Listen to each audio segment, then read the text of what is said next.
bebe ko na yan, walang magawa kundi ang magkalat. Yan. O, diba? Mga bebe na yan, mami.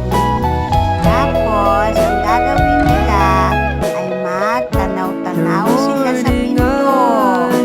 Ayan. Ang mga bebe ko yan, si Axel, si Ashley, si Aika. Ang mga malilikot na bebe ko.